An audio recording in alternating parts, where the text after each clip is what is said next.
다니엘 2장 1절에서 23절까지의 말씀인데요. 너무 길어서 13절만 읽도록 하겠습니다. 다니엘 2장 1절에서 23절까지의 말씀인데요. 13절만 함께 읽도록 하겠습니다.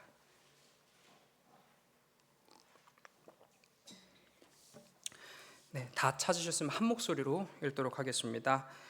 왕의 명령이 내림에 지혜자들은 죽게 되었고 다니엘과 그의 친구들도 죽이려고 찾았더라. 아멘. 오늘 제목은요, 절망의 터널 안에서라는 제목입니다. 절망이라는 단어 참 우리에게 힘들고 아픈 단어인 것 같습니다. 절망, 또 억울함, 아픔, 상처, 시련, 고난, 이런 단어들은 우리를 참으로 힘들게 하는 단어들입니다. 이게 막 가볍게 스쳐 지나가면 그래도 견딜만 한데, 우리가 인생에서 정면으로 이 단어를 마주하게 된다면 우리는 너무나도 고통스러운 순간을 겪게 될 것이에요. 또 이런 절망이라는 순간이 계속된다면, 이 제목처럼 절망의 터널에서 갇혀 헤어나오지 못한다고 한다면 우리는 그 가운데 이러한 질문을 던질 것 같습니다. 이 고통 도대체 어디로부터 온 것입니까? 우리가 겪는 이 고통이 만약에 하나님으로부터 왔다고 한다면, 하나님께서 우리로 그 순간을 걷게 하신 거라 한다면 왜 하나님을 우리로 그토록 고통스럽고 힘든 절망의 가운데 우리를 두셨을까요? 또 만일 그 시간이 이게 예상보다 많이 길어지고 끝이 보이지 않는다고 한다면, 이 절망의 터널 가운데 빛은 보이지 않고 더 깊은 어둠만이 우리를 찾아온다면 우리는 어떤 결론을 내려야 할까요? 또 한편 만일 이 고난이 하나님께로부터 오지 않았다고 한다면, 하나님께서는 당신의 자녀된 우리들이 이런 일을 겪는 동안 무슨 일을 하고 계신 걸까요? 혹 하나님께서 감당하시지 못하는 일도 있으신 걸까요? 그럴 수 없다면 왜 하나님께서는 우리로 그 일을 겪도록 내버려 두시는 것일까요? 우리를 사랑하지 않으셔서요? 우리를 버리셔서 우리가 그 일을 겪고 있는 것일까요?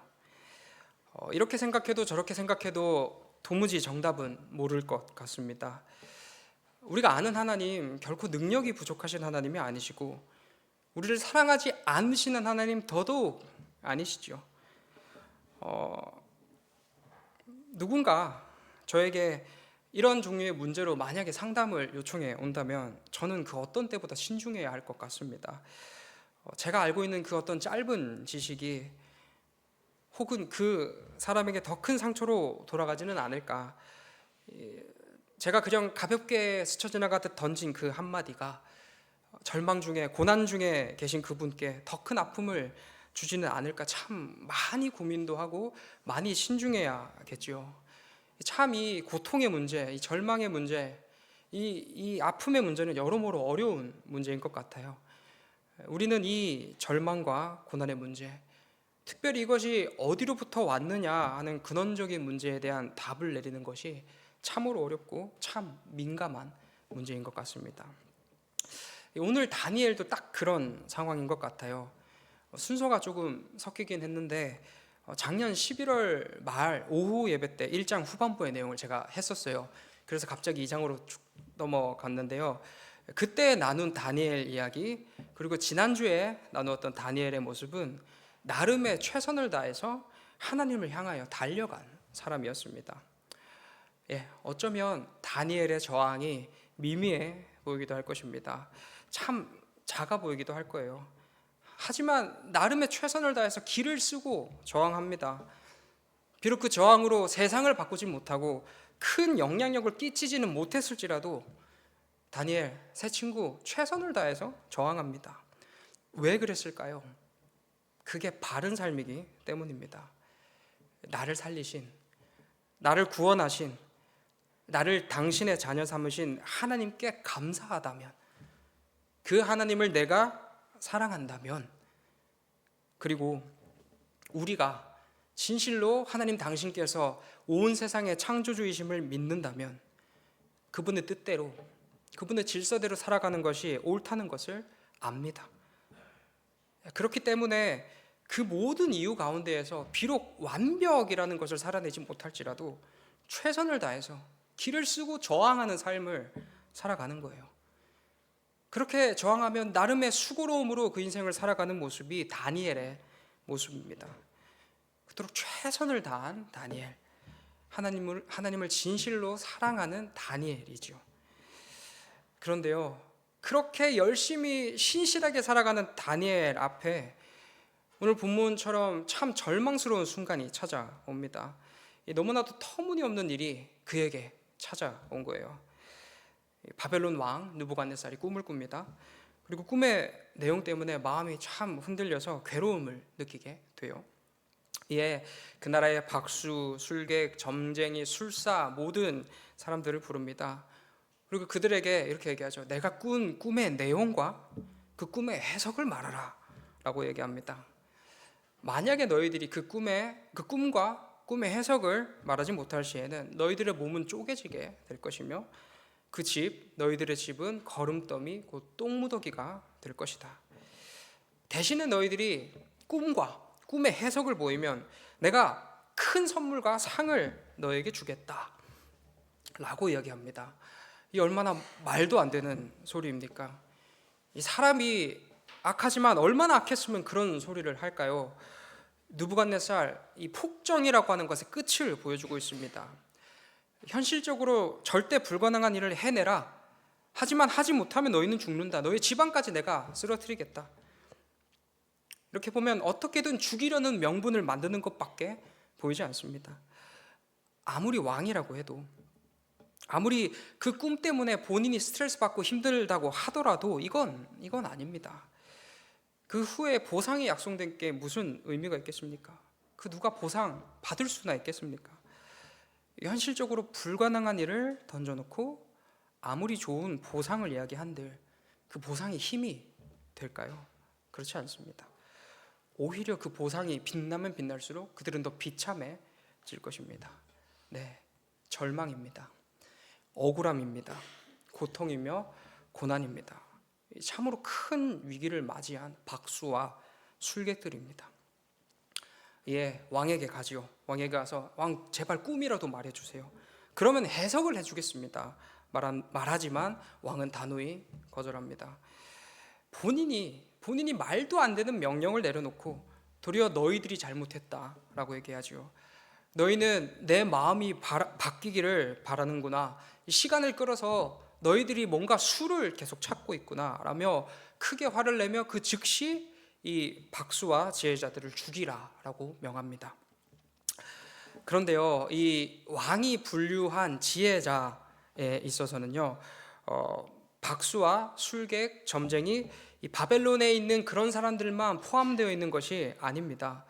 이 지혜자로 불리는 범위 안에는 다니엘과 다니엘의 세 친구도 포함되어 있습니다. 당시의 지혜라는 것은 점을 잘 치는 것을 지혜라 불렀는데요. 이에 그들도 3년간의 수련을 통해서 바벨론의 문화, 언어, 점성술을 배웠습니다. 그 모든 것은 바벨론을 위한 점을 치기 위함이었습니다. 물론 다니엘과 세 친구, 그렇게 하나님을 신실하게 믿는 그들이 그들과 똑같은 방법으로 점을 치지는 않았을 것 같습니다. 그들은 하나님을 사랑하는 사람들이었고요, 하나님의 사람들이었습니다. 그렇게 이 성경이 면밀하게 기록하고 있지는 않았지만 그들이 그토록 인정받는 자리에 오르기까지 충만한 하나님의 개입하심이 있었을 것입니다. 하나님께서 그들의 삶을 주관하시고 또 돌보시사 그 어려운 가운데에서도 그들의 방법이 아니라 하나님의 방법으로 문제를 해결하도록 인도하셨을 것입니다. 아무튼 그들이 바벨론의 방법으로 점을 치지 않았다라고 하더라도 밖에서 보기에 그들은 하나님의 사람이 아니라 바벨론의 여느 박수, 술객과 다르지 않은 자들입니다. 그들도 똑같은 지혜자인 것이죠. 이에 다니엘과 다니엘의 세 친구도 죽을 위기에 놓였습니다. 왕의 명령이 내려졌고요, 왕의 사람들은 지혜자를 찾아 죽이려고 합니다. 위기가 찾아왔습니다. 그 신실한 다니엘과 다니엘 세 친구의 인생에도 절망이 찾아왔습니다. 하나님의 사람들이었던 다니엘과 그 세 친구 앞에 이토록 절망스러운 순간이 찾아온 것입니다. 그들이 바벨론과 똑같은 행위를 하고 그들과 똑같이 점을 치며 그들과 별반 다를 바 없는 삶을 살아서 그런 절망이 찾아왔나요? 아니요. 그들은 분명한 하나님의 사람들이었습니다. 그러면 그들의 삶 가운데 저항도 없고 발버둥도 없고 그냥 불순종하면서 그렇게 인생을 살아갔을까요? 그것도 아니죠. 인간이 완벽할 수는 없지만 그래도 나름의 최선을 다해서 저항하는 신실한 자들이 다니엘과 세 친구들이었습니다. 그런 그들의 그 인생에도 불구하고 그토록 하나님을 사랑하고 하나님의 법과 질서에 최선을 다하는 사람들이었음에도 불구하고 그들의 삶에 절망이 찾아옵니다. 그리고 그 절망은 점점 더 깊어져만 갑니다. 다니엘은 불이 나게 지혜자를 찾아 죽이려는 근위대장 아리옥을 찾아갑니다. 그리고 왕에게 들어가 시간 좀 주세요 라고 이야기합니다. 다니엘은 아무것도 몰랐지만 그 꿈의 맥락을 알아서 이제 시간 조금만 끌면 내가 꿈을 알 수 있으니까 그런 어떠한 이 작은 실마리가 보여가지고 왕을 찾아간 게 아니라 아무것도 모르는 와중에 잠깐 시간 한번 끌어보겠다라는 심산으로 왕을 찾아간 게 맞습니다.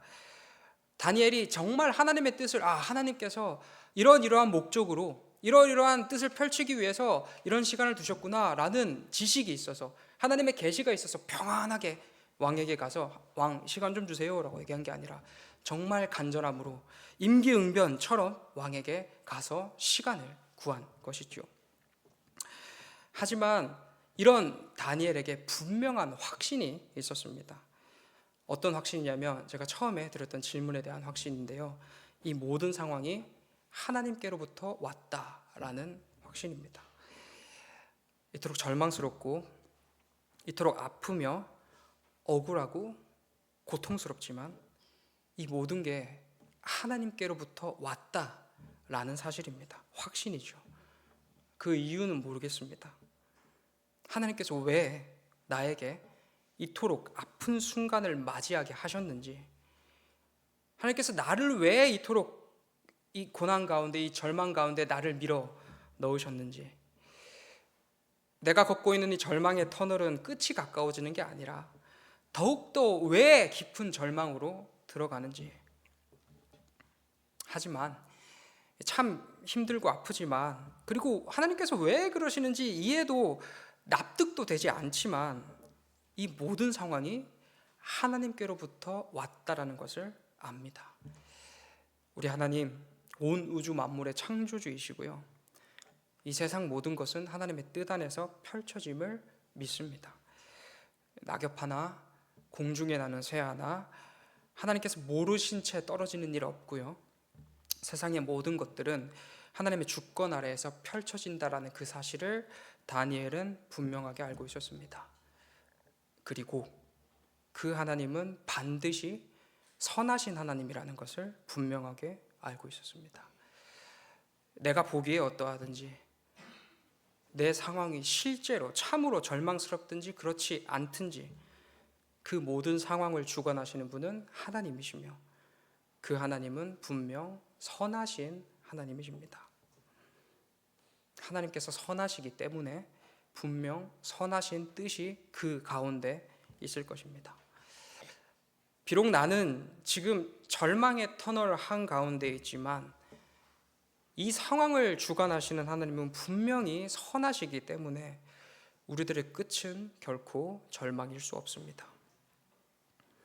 이 상황이 하나님께서 허락하신 상황이기 때문에 희망이 있는 것입니다. 만약에 이 상황이 하나님께로부터 온 게 아니라 느부갓네살에게로부터 왔다고 한다면 희망이 있겠습니까? 그거야말로 절망입니다. 그토록 악한 느부갓네살이 최선을 다해서 모두를 절망 가운데 밀어넣고 있는데, 그렇다면 반드시 모두가 죽게 될 것입니다. 희망이라고는 하나 없이 절망 가운데서 멸망하고 말 것입니다.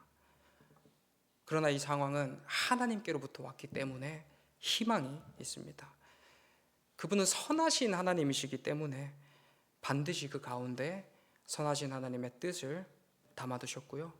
그 뜻은 언젠간 하나님의 선하심으로 밝게 드러날 것입니다. 그렇기 때문에 희망이 있는 것이죠. 비록 지금은 그 답을 알 수 없겠습니다. 왜 이토록 그래도 최선을 다해서 열심히 살아오는 나의 삶에 이와 같은 절망이 찾아왔는지 알 수는 없겠지만, 내 삶은 오늘 내일 그 모든 시간 속에서 여전히 절망으로 흘러가지만, 그 가운데 우리의 희망은, 우리가 품을 수 있는 희망은 이것이 하나님께로부터 분명 왔으며 그 하나님은 진실로 선하신 하나님이시다라는 진리입니다. 그리고 이 희망을 품고 어찌어찌 시간을 끌었어요. 다니엘은 그렇게 확보된 시간 속에서 다니엘은 어떤 일을 했을까요? 급하게 달려가서 임기응변으로 시간을 딱 끌었어요. 그리고 시간이 딱 주어졌어요. 그 후에 다니엘이 한 일이 본문 18절의 말씀입니다. 보다 쉬운 이해를 돕기 위해서 세번역 성경으로 함께 읽어보도록 하겠습니다. 그 친구들에게 말하였다. 너희와 나는 다른 바빌론의 지혜자들과 함께 죽지 않도록 하늘의 하나님이 긍휼을 베풀어 주셔서 이 비밀을 알게 해주시기를 간구하자. 시간을 확보하자마자 다니엘이 곧바로 한 행동, 하나님 앞에 나와서 아뢰고 문제를 해결해 주시기를 간구한 것입니다. 다니엘 문제 앞에서, 절망 앞에서 그 한가운데에서 기도하였습니다. 함께 모여 최선을 다해서 시간을 확보했다면 그 시간을 기도로 사용한 것입니다. 문제의 답은 다른 곳이 아니라 하나님에게 있다라는 사실을 분명하게 알고 있었기 때문에, 그리고 그 하나님은 반드시 선하시며, 선하신 하나님은 우리가 간구할 때에 우리들의 기도를 외면하시는 하나님이 아니라 우리들의 이야기를 반드시 들으시며 그 선하심을 펼쳐주실 분명한 하나님이셨기 때문에 다니엘 절망 속에서도 희망을 품고 하나님을 찾는 기도의 자리로 나왔습니다. 그리고 19절, 바로 그날 밤에 다니엘은 환상을 보고 그 비밀을 밝히 알게 되었다. 바로 그 밤에, 함께 모여 기도한 그 밤에 다니엘은 절망의 끝을 보게 됩니다. 절망의 끝, 하나님의 희망, 하나님의 선하심으로 끝나는 그 끝을 보게 되는 거죠. 이를 보여주신 하나님을 이에 찬송합니다. 물론 오늘 성경이 너희가 기도하면 내가 즉시 이루어줄게, 그날 밤 바로 내가 이루어줄게 라고 말하고 있지는 않는 것 같습니다. 우리의 그 신앙의 경험들이, 또 성경의 전체적인 흐름이 그렇게 이야기하고 있지 않기 때문입니다. 그러나 오늘 성경이 분명하게 이야기하고 있는 것은요, 그 긴박한 가운데 즉시 응답하시는 것처럼 하나님께서는 우리들의 기도를 절대 흘려보내시지 않으신다라는 것입니다. 우리들의 기도 비록 더뎌 보이고 비록 늦어 보이고 하나님께서 안 들으시는 것 같지만 우리들의 기도 하나님 반드시 들으시고요, 하나님의 때에, 하나님의 시에 분명하게 응답하여 주시는 하나님이신 것입니다. 그리고 그 때에 드러난 응답은 반드시 선함이며 절망의 터널에 비춰진 밝은 빛이 될 것입니다. 사랑하는 성도 여러분, 혹 지금 우리의 오늘이 절망이신가요? 여러분의 삶이 고통스러우신가요? 고난의 길을 걷고 계신가요? 너무 길고 긴 절망의 터널 안에서 낙심하고 계시지는 않으신가요? 또는 이 문제들이, 이 아픔들이 도대체 어디서부터 왔는지, 왜 하필 나에게 이런 일이 벌어졌는지 도무지 이해가 되지 않는 그 순간을 마주하고 계신가요?